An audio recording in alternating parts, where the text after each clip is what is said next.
Doctor നിരഞ്ജന്റെ ശരീരത്തിൽ ഒരു നുള്ളു പൂഴി വീഴരുത്. പിന്നെ ദേവികയ്ക്കും ഒരു പോറൽ പോലും ഏൽക്കരുത്. ആരുമില്ലാത്ത കുട്ടിയാ, ഒറ്റയ്ക്ക് പൊരുതി നിൽക്കുന്ന ആള്.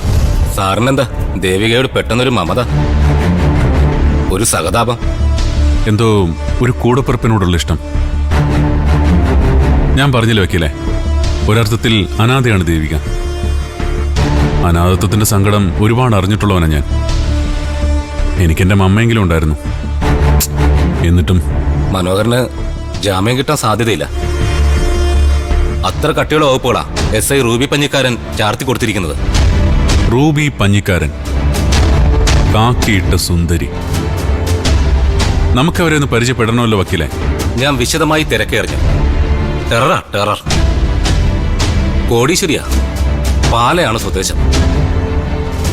പോലീസ് ഉദ്യോഗം വെറും വിനോദം മാത്രമാണ്. നല്ല ഒന്നാന്തര സാഡിസ്റ്റാ. കയ്യെ കിട്ടുന്ന പാവങ്ങളിൽ 3rd ഡിഗ്രി പ്രയോഗിച്ച് അരം കൊള്ളുന്ന ആള്.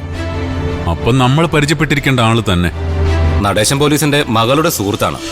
ഓ, ദാറ്റ്സ് ഇൻട്രസ്റ്റിംഗ്. അപ്പോ ഇനി കളം നിറഞ്ഞു കളിക്കാൻ റൂബി പഞ്ഞിക്കാരനും ഉണ്ടാവും. യുദ്ധം കനക്കുമ്പോ തേരോട്ടപാതയിൽ പുതിയ രഥങ്ങൾ വരുമെന്നല്ലേ? വരട്ടെ, വരാനുള്ളവർ വരിക തന്നെ ചെയ്യും.